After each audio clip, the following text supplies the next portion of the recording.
Hi guys! Welcome to my channel. Ako nga pala si Michelle G. Asi. So, first time ko palang mag-vlog and ang content ng vlog ko ngayon ay mga kahalagahan o ilang mahalagang paksa na dapat tandaan sa asignaturang kontekstwalisadong komunikasyon sa Filipino.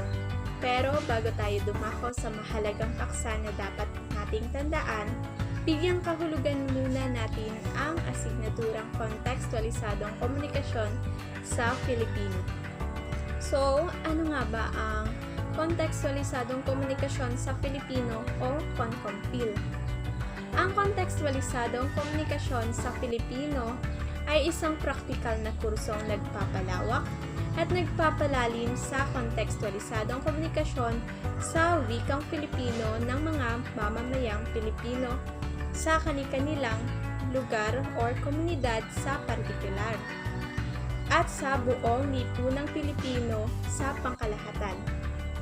Nakatuon ang kursong ito sa makrong kasanayang pakikinig at pagsasalita. Gayon din sa kasanayan sa paggamit ng iba't ibang tradisyonal at modernong media na makabuluhan sa kontekstong Pilipino sa iba't ibang antas o larangan. So, alam na natin ang kahulugan ng kontekstwalisadong komunikasyon sa Filipino. Dumako naman tayo sa mahalagang paksa na nakapaloob sa asignaturang ito. So, ang mga paksang babanggitin ko ay base lamang sa aming mga napag-aralan ngayong ikalawang semestre. So, ngayon, samahan niyo akong magbalik-aral sa aming mga napag-aralan o aming natalakay ngayong ikalawang semestre sa asignaturang kontekstwalisadong komunikasyon sa Pilipino. So, magsimula na tayo!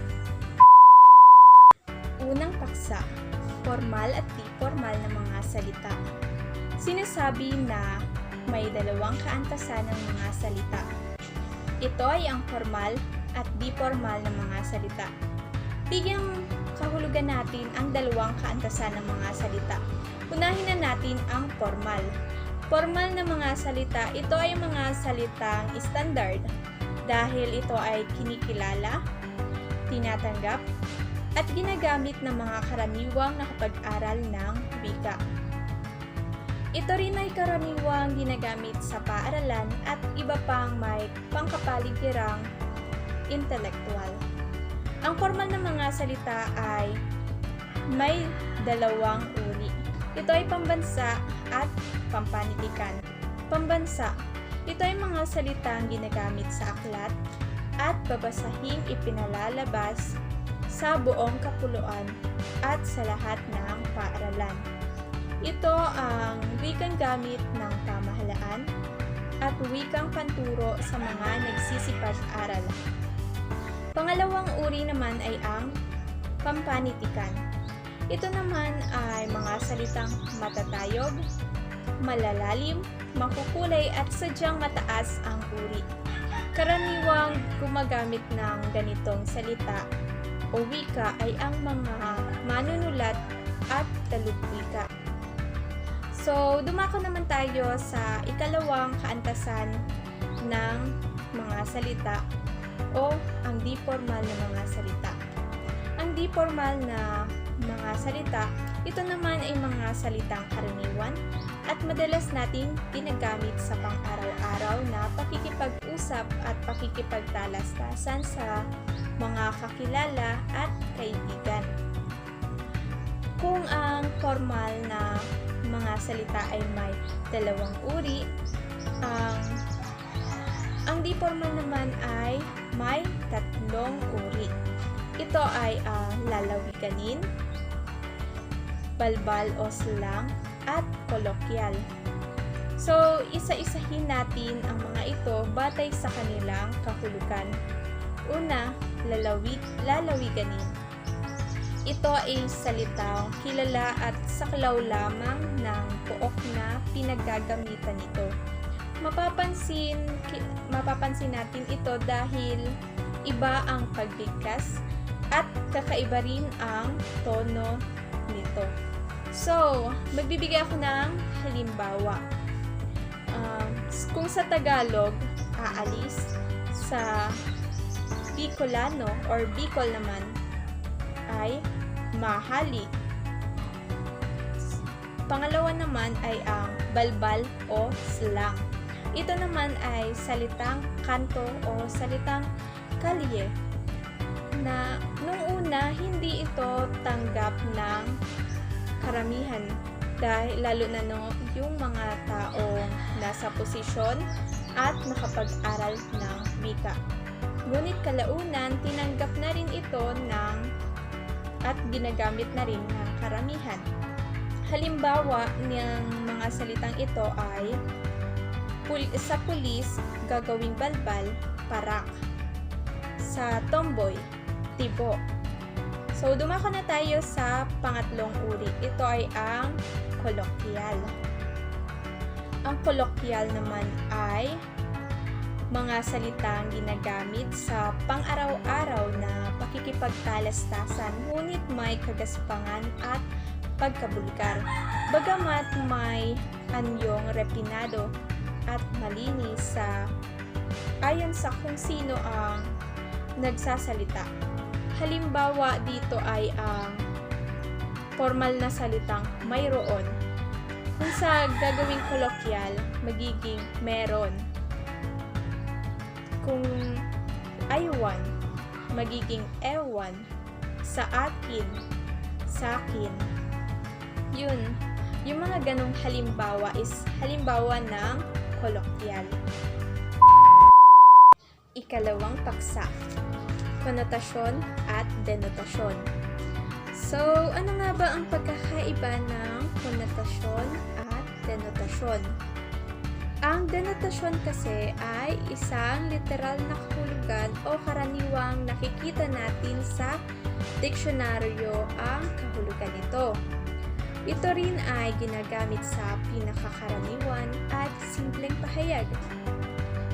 Samantalang ang konotasyon naman ay mayroong ibang pakahulugan o maaaring pansariling kahulugan ng isang tao o isang pangkat na iba sa pinakakahulugan. So, para mas maintindihan ninyo ang pagkakaiba ng dalawang ito, magbibigay ako ng halimbawang pangungusap.